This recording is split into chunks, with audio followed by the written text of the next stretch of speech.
ਬਾਬਾ ਪਿੱਪਲ ਦਾਸ ਗੁਰ ਸਰਵਣ ਦਾਸ, ਹਰੀਦਾਸ ਗੁਰ ਜੋਏ। ਸੋ ਹਮਰੀ ਰਛਿਆ ਕਰਹਿ, ਬਿਗਨ ਨ ਲਾਗੇ ਕੋਏ। ਧੰਨ ਧੰਨ ਸਤਿਗੁਰੂ ਗਰੀਬਦਾਸ, ਬੰਧੋ ਨਿਤ ਸੁਬਹ ਸ਼ਾਮ। ਚਰਨ ਕਮਲ ਕੋ ਦੰਡਵਤ, ਕੋਟ ਕੋਟ ਪ੍ਰਣਾਮ। ਆਦਰਣੀ ਬੰਦਨੀ ਗੁਰੂ ਪਿਆਰੀ ਸਾਧ ਸੰਗਤ ਜੀਓ, ਬ੍ਰਹਮ ਗਿਆਨੀ ਬ੍ਰਹਮ ਲੀਨ, ਗਰੀਬਾਂ ਦੇ ਮਸੀਹਾ ਪਰਮਾਤਮਾ ਸਰੂਪ ਧੰਨ ਧੰਨ ਸਤਿਗੁਰ ਸਵਾਮੀ ਸਰਵਣ ਦਾਸ ਮਹਾਰਾਜ ਜੀ, ਜਿਨ੍ਹਾਂ ਦਾ ਅੱਜ ਜਨਮ ਦਿਨ ਡੇਰਾ ਸੰਤ ਸਰਵਣ ਦਾਸ ਸੱਚਖੰਡ ਬੱਲਾ ਦੇ ਮੌਜੂਦਾ ਗੱਦੀ ਨਸ਼ੀਨ ਸਤਿਗੁਰ ਸਵਾਮੀ ਨਿਰੰਜਨ ਦਾਸ ਮਹਾਰਾਜ ਦੀ ਸਰਪ੍ਰਸਤੀ ਹੇਠ ਮਨਾਇਆ ਜਾ ਰਿਹਾ ਹੈ। ਅਤੇ ਦੇਸ਼ ਵਿਦੇਸ਼ ਦੀਆਂ ਸਮੂਹ ਸੰਗਤਾਂ ਨੂੰ ਸਤਿਗੁਰ ਸਵਾਮੀ ਸਰਵਣ ਦਾਸ ਮਹਾਰਾਜ ਜੀ ਦੇ ਜਨਮ ਦਿਨ ਦੀਆਂ ਸਤਿਗੁਰ ਸਵਾਮੀ ਨਿਰੰਜਨ ਦਾਸ ਮਹਾਰਾਜ ਜੀ ਵੱਲੋਂ ਲੱਖ ਲੱਖ ਵਧਾਈਆਂ ਦਿੰਦੇ ਹਾਂ। ਸਤਿਗੁਰ ਸਵਾਮੀ ਸਰਵਣ ਦਾਸ ਮਹਾਰਾਜ ਜੀ ਜੋ ਖੁਦ ਪਰਮੇਸ਼ਰ, ਖੁਦ ਪਰਮਾਤਮਾ ਸਨ, ਜਿਨ੍ਹਾਂ ਨੇ ਡੇਰਾ ਬੱਲਾਂ ਦੀ ਧਰਤੀ 'ਤੇ ਬੈਠ ਕੇ ਆਪਣੀ ਦਿਵ ਦ੍ਰਿਸ਼ਟੀ ਰਾਹੀਂ ਸਤਿਗੁਰ ਰਵਿਦਾਸ ਮਹਾਰਾਜ ਜੀ ਦੇ ਉਸ ਪਾਵਨ ਪਿੱਤਰ ਦਰਬਾਰ ਦੀ ਖੋਜ ਕੀਤੀ, ਜਿੱਥੇ ਸਤਿਗੁਰ ਰਵਿਦਾਸ ਮਹਾਰਾਜ ਜੀ ਨੇ ਆਪਣੇ ਜੀਵਨ ਦੇ 151 ਸਾਲ ਪ੍ਰਭੂ ਪਰਮਾਤਮਾ ਦੀ ਬੰਦਗੀ ਦੇ ਵਿੱਚ ਲਗਾਏ। ਅਤੇ ਉਸ ਪਾਵਨ ਪਿੱਤਰ ਦਰਬਾਰ ਦੀ ਖੋਜ ਕਰਕੇ ਹਾੜ ਦੀ ਸੰਗਰਾਂਦ 1965 ਨੂੰ ਸਤਿਗੁਰ ਸਵਾਮੀ ਹਰੀਦਾਸ ਮਹਾਰਾਜ ਜੀ ਦੇ ਕਰ ਕਮਲਾਂ ਦੇ ਨਾਲ ਸਤਿਗੁਰ ਰਵਿਦਾਸ ਮਹਾਰਾਜ ਜੀ ਦੇ ਪਾਵਨ ਪਵਿੱਤਰ ਦਰਬਾਰ ਦਾ ਨੀਂਹ ਪੱਥਰ ਸਤਿਗੁਰ ਸਵਾਮੀ ਹਰੀਦਾਸ ਮਹਾਰਾਜ ਜੀ ਦੇ ਕਰ ਕਮਲਾਂ ਦੇ ਨਾਲ ਰੱਖਿਆ ਗਿਆ। ਸਤਿਗੁਰ ਸਵਾਮੀ ਸਰਵਣ ਦਾਸ ਮਹਾਰਾਜ ਜੀ ਨੇ ਆਪਣਾ ਜੀਵਨ ਕੱਚੇ ਮਕਾਨਾਂ ਦੇ ਵਿੱਚ ਹੀ ਬਤੀਤ ਕੀਤਾ, ਪਰ ਉਹਨਾਂ ਨੇ ਆਪਣੇ ਗੁਰੂਆਂ ਦਾ ਜੋ ਦਰਬਾਰ ਹੈ ਸਤਿਗੁਰ ਰਵਿਦਾਸ ਮਹਾਰਾਜ ਜੀ ਦਾ ਪਾਵਨ ਪਿੱਤਰ ਦਰਬਾਰ, ਸਭ ਤੋਂ ਪਹਿਲਾਂ ਉਸ ਦੀ ਉਸਾਰੀ ਕਰਵਾਈ, ਉਸ ਨੂੰ ਬਣਾਇਆ। ਅਤੇ ਜਿੱਥੇ ਅੱਜ ਲੱਖਾਂ ਹੀ ਸੰਗਤਾਂ ਜਾ ਕੇ ਸਤਿਗੁਰ ਰਵਿਦਾਸ ਮਹਾਰਾਜ ਜੀ ਦੇ ਦਰਸ਼ਨ ਦੀਦਾਰੇ ਕਰਕੇ ਆਪਣਾ ਜੀਵਨ ਸਫਲ ਕਰਦੀਆਂ ਨੇ, ਉਹ ਪਾਵਨ ਪਿੱਤਰ ਦਰਬਾਰ ਸ਼ੇਰ ਗੋਵਰਧਨਪੁਰ ਬਨਾਸ ਦੀ ਧਰਤੀ 'ਤੇ ਹੈ, ਜਿੱਥੇ ਇੱਕ ਆਲੀਸ਼ਾਨ ਮੰਦਰ ਬਣਾ ਕੇ ਸਤਿਗੁਰ ਸਵਾਮੀ ਸਰਵਣ ਦਾਸ ਮਹਾਰਾਜ ਜੀ ਨੇ ਸਾਡੇ ਸਮਾਜ ਨੂੰ ਬਖਸ਼ਿਸ਼ ਕੀਤਾ।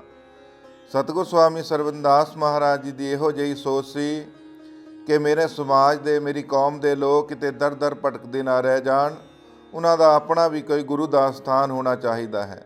ਉਹਨਾਂ ਨੇ ਸਭ ਤੋਂ ਪਹਿਲਾਂ ਸਤਿਗੁਰ ਰਵਿਦਾਸ ਮਹਾਰਾਜ ਜੀ ਦਾ ਮੰਦਰ ਬਣਵਾਇਆ, ਜਿੱਥੇ ਸਤਿਗੁਰ ਰਵਿਦਾਸ ਮਹਾਰਾਜ ਜੀ ਦਾ ਆਗਮਨ ਹੋਇਆ। ਅਤੇ ਅੱਜ ਸਤਿਗੁਰ ਸਵਾਮੀ ਨਿਰੰਜਨ ਦਾਸ ਮਹਾਰਾਜ ਜੀ ਸ਼੍ਰੀ ਗੁਰੂ ਰਵਿਦਾਸ ਜਨਮ ਸਥਾਨ ਪਬਲਿਕ ਚੈਰੀਟੇਬਲ ਟਰਸਟ ਵਾਰਾਣਸੀ, ਜਿਸ ਦੇ ਚੇਅਰਮੈਨ ਨੇ, ਜੋ ਸਾਰਾ ਹੀ ਪ੍ਰਬੰਧ ਕਰਦੇ ਨੇ, ਸਤਿਗੁਰ ਸਵਾਮੀ ਨਿਰੰਜਨ ਦਾਸ ਮਹਾਰਾਜ ਜੀ ਦੇਖ ਰੇਖ ਹੇਠਾਂ ਹੀ ਸਾਰਾ ਪ੍ਰਬੰਧ ਹੁੰਦਾ ਹੈ।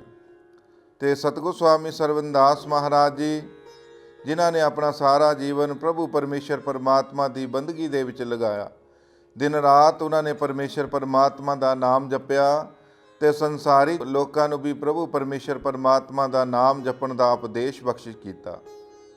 ਸਤਿਗੁਰ ਸਵਾਮੀ ਸਰਵਣ ਦਾਸ ਮਹਾਰਾਜ ਜੀ ਖੁਦ ਪਰਮੇਸ਼ਰ ਪਰਮਾਤਮਾ ਸਨ। ਜਿਵੇਂ ਸਤਿਗੁਰ ਰਵਿਦਾਸ ਮਹਾਰਾਜ ਜੀ ਆਪਣੀ ਬਾਣੀ ਦੇ ਵਿੱਚ ਲਿਖਦੇ ਨੇ, ਰਵਿਦਾਸ ਭਣੇ ਜੋ ਜਾਣੇ ਸੋ ਜਾਣ, ਸੰਤ ਅਨੰਤੇ ਅੰਤਰ ਨਾਹੀ। ਸੰਤਾਂ ਅਤੇ ਪਰਮੇਸ਼ਰ ਪਰਮਾਤਮਾ ਦੇ ਵਿੱਚ ਕੋਈ ਅੰਤਰ ਨਹੀਂ ਹੁੰਦਾ, ਸੰਤ ਹੀ ਪਰਮੇਸ਼ਰ ਨੇ। ਅਤੇ ਸਤਿਗੁਰ ਸਵਾਮੀ ਸਰਵਣ ਦਾਸ ਮਹਾਰਾਜ ਜੀ ਜੋ ਖੁਦ ਪਰਮੇਸ਼ਰ, ਖੁਦ ਪਰਮਾਤਮਾ ਸਨ, ਜਿਨ੍ਹਾਂ ਨੇ ਆਪਣਾ ਸਾਰਾ ਜੀਵਨ ਆਪਣੀ ਕੌਮ ਦੇ ਲੇਖੇ ਦੇ ਵਿੱਚ ਲਗਾ ਦਿੱਤਾ।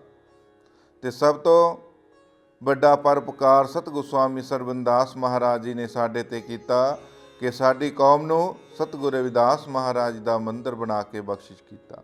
ਸਤਿਗੁਰ ਸਵਾਮੀ ਹਰੀਦਾਸ ਮਹਾਰਾਜ ਜੀ, ਜਿਨ੍ਹਾਂ ਨੇ ਦਿਨ ਰਾਤ ਸੇਵਾਵਾਂ ਸਤਿਗੁਰ ਰਵਿਦਾਸ ਮਹਾਰਾਜ ਜੀ ਦੇ ਪਾਵਨ ਪਿੱਤਰ ਦਰਬਾਰ ਵਿੱਚ ਨਿਭਾਈਆਂ। ਅਤੇ ਸਤਿਗੁਰ ਸਵਾਮੀ ਗਰੀਬਦਾਸ ਮਹਾਰਾਜ ਜੀ, ਜਿਨ੍ਹਾਂ ਨੇ ਦਿਨ ਰਾਤ ਸਤਿਗੁਰ ਰਵਿਦਾਸ ਮਹਾਰਾਜ ਜੀ ਦੇ ਦਰਬਾਰ ਵਿੱਚ ਸੇਵਾਵਾਂ ਨਿਭਾਈਆਂ। ਸਤਿਗੁਰ ਸਵਾਮੀ ਨਿਰੰਜਨ ਦਾਸ ਮਹਾਰਾਜ ਜੀ, ਜੋ ਦਿਨ ਰਾਤ ਸਤਿਗੁਰ ਰਵਿਦਾਸ ਮਹਾਰਾਜ ਜੀ ਦੇ ਚਰਨਾਂ ਦੇ ਵਿੱਚ ਸੇਵਾਵਾਂ ਨਿਭਾ ਰਹੇ ਨੇ। ਅਮਰ ਸ਼੍ਰੀ ਸੰਤ ਰਾਮਾਨੰਦ ਜੀ ਮਹਾਰਾਜ, ਉਹਨਾਂ ਨੇ ਵੀ ਆਪਣਾ ਸਾਰਾ ਜੀਵਨ ਸਤਿਗੁਰ ਰਵਿਦਾਸ ਮਹਾਰਾਜ ਜੀ ਦੇ ਚਰਨਾਂ ਦੇ ਵਿੱਚ ਲਗਾ ਦਿੱਤਾ, ਕਿਉਂਕਿ ਸੰਤ ਮਹਾਂਪੁਰਸ਼ ਇਸ ਸੰਸਾਰ ਦੇ ਵਿੱਚ ਪਰਉਪਕਾਰ ਕਰਨ ਵਾਸਤੇ ਆਉਂਦੇ ਨੇ।